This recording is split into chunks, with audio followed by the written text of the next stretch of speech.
أعوذ بالله من الشيطان الرجيم بسم الله الرحمن الرحيم وإذ قال إبراهيم رب اجعل هذا بلدا آمنا وارزق أهله من الثمرات من آمن منهم بالله واليوم الآخر.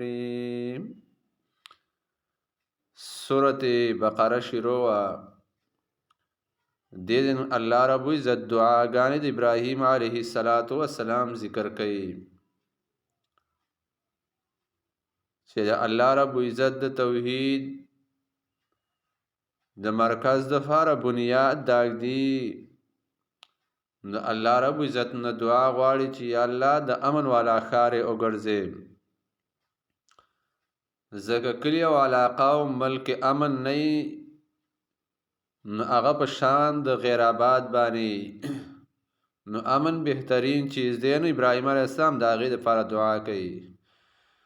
وَإِذْ قَالَ إِبْرَاهِيمُ او کله چې ویل ابراهیم علیه السلام ربي ای رب زما اجعل هذا وګرځې دا هذا بلدا دا ښار آمنا د امن والا ورزق اهله یا الله رزق ورکې اهل دې ته من الثمرات د میوونه. حدیث د بخاری کې راځي ابراهیم علیه السلام اسماعیل علیه السلام او د هغې مور دایره وستل او د خانه کعبې په خوا کې کېنول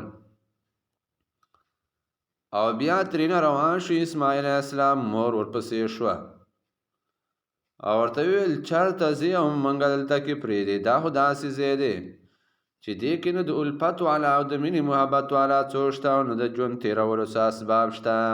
نو ژوند به څنګه تېرو دا خو شړې دښتې دي. نو ابراهیم علیه السلام ته مخ نه راګرځاو. نو بیبي ورته وفرمایل الله تعالی تا ته امر کړی دی. نو هغه ورته په جواب کې وفرمایل او سر یې وخوځاو. نو بیبي ویل په دغه وخت کې بیبي وفرمایل قالت اذا لا یسیعنا زه چې الله تا ته حکم کړی دی د هجرت کولو او زموږ د پرېښودلو په دې شړو دښتو کې چې دې کې د الفت والا او د مینې محبت والا څوک نشته نو زه الله به بیا موږ نه ضایع کوي زموږ حفاظت به کوي.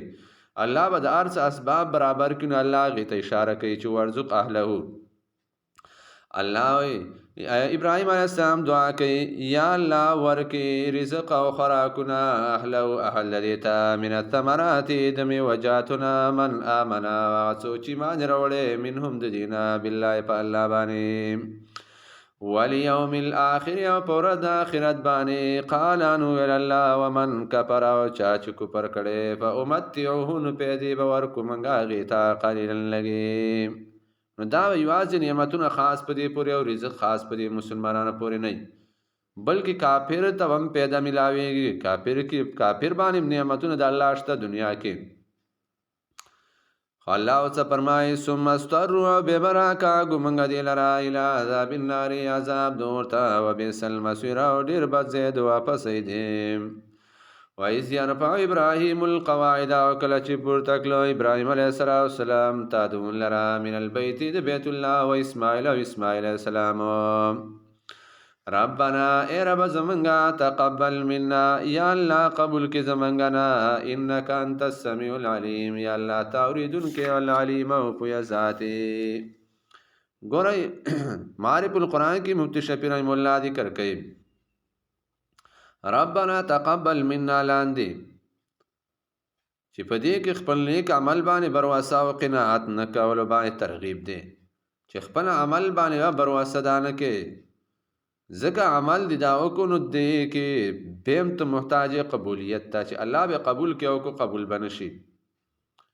نو ګوره ابراهیم علیه السلام د بیت الله تادونه او بنیادونه دا شروع کړي کار شروع دی نیک عمل شروع دی خو بیم په دې باندې برواسه نه کوي بلکې الله ته محتاج یا الله ته قبول کړي. نو بیم د قبولیت سوال کوي. نو سړی په خپل نیک عمل باندې برواسه نه کوي بچ زه ډېر نیک عمل متقیم بلکې اصل مسله دا د قبولیت مسله چې الله قبلی کو نه قبلی. انك انت یا الله تو السمیع اوریدونکې ذاتی الحلیم او پوهی. ربنا اے رب زمنگا وجعلنا وگرز من لرا مسلمین تابدار لکتا لرا ومن ذریتنا و دا اولاد زمنگنا امتا یوڈلا مسلمتا لکا تابداری کون کی تالرا و ارنا یا اللہ اوخی منگتا مناسکنا کارون د بندگی و کارون د حج و تب علینا یا اللہ میربانی وکی پمنگ بانی انك انت يقنا يا الله تخاص التواب توب قبل انك الرحيم ومهربان ذاتي.